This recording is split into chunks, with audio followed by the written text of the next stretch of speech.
Shalom saudara. Kebenaran hari ini berjudul Kudeta Terhadap Allah.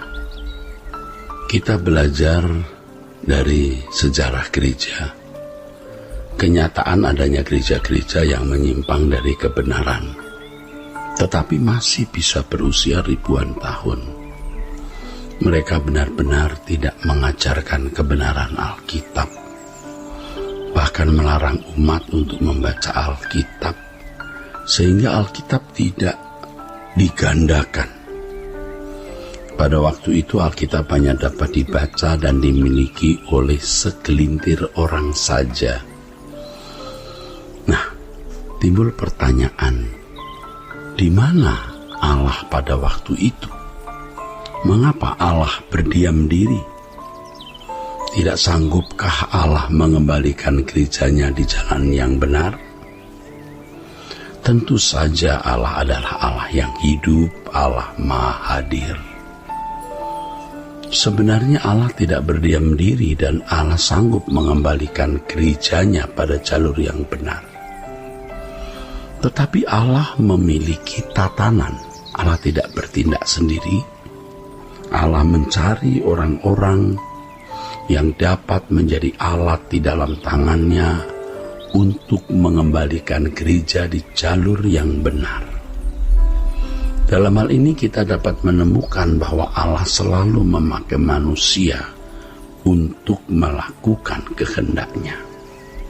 Tanpa disadari telah terjadi sebuah tindakan kudeta terhadap Allah dalam kebenaran yang mestinya secara murni diajarkan kepada umat. Maksudnya adalah kudeta itu dalam bentuk tidak mengajarkan kebenaran yang murni kepada umat. Kudeta itu dilakukan terhadap kebenaran murni dari Alkitab oleh para teolog di seminari atau sekolah tinggi teologi. Tentu tidak semua teolog demikian ya. Tetapi ada teolog-teolog yang telah membangun suatu pola berpikir, sistematika berpikir dan teologi yang dianggap sebagai standar baku, mutlak, dan absolut. Di luar apa yang mereka pahami sebagai kebenaran, dianggap bukan kebenaran yang berasal dari Allah. Padahal justru sebaliknya, banyak pandangan teologi, doktrin, atau ajaran yang mereka ajarkan sebenarnya bertentangan dengan kebenaran murni Alkitab, saudaraku. Pembuktian terhadap hal ini dapat dilihat dari kehidupan orang-orang Kristen di Barat. Doktrin dan ajaran yang mereka gariskan atau rumuskan ternyata tidak mampu membuat pengajaran itu sendiri mengalami progresivitas dan mengalami mutasi yang lebih sempurna dan lengkap yang dapat mengimbangi perkembangan perjalanan sejarah kehidupan dan dinamika kehidupan, sehingga manusia tetap ada dalam proses dikembalikan ke rancangan Allah semula. Teologi yang benar adalah teologi yang dapat menyelamatkan manusia, yang dapat mengubah manusia menjadi sempurna seperti Bapa atau serupa dengan Yesus, yang sama dengan mengambil bagian dalam kodrat ilahi atau mengenakan kodrat ilahi dan mengambil bagian dalam kekudusan Allah. Seharusnya teologi itu mengarahkan ke hal ini. Jadi bukan hanya mengisi buku-buku di perpustakaan, ya, tetapi tidak berpotensi mengembalikan manusia ke rancangan Allah semula. Sehingga teologi tersebut atau teologi-teologi tersebut hanya mengisi pikiran atau nalar, berpotensi membangkitkan adu argumentasi, perdebatan untuk kepuasan rasio, tetapi tidak memiliki implementasi yang konkret di dalam kehidupan nyata keseharian. Teologi seperti ini tidak membawa manusia kepada rancangan Allah semula. Ini pasti teologi yang tidak benar. Teologi yang benar bukan hanya efektif untuk manusia pada zamannya, yaitu di zaman di mana teologi itu muncul. Bukan hanya efektif waktu itu, tapi juga efektif untuk manusia sepanjang zaman.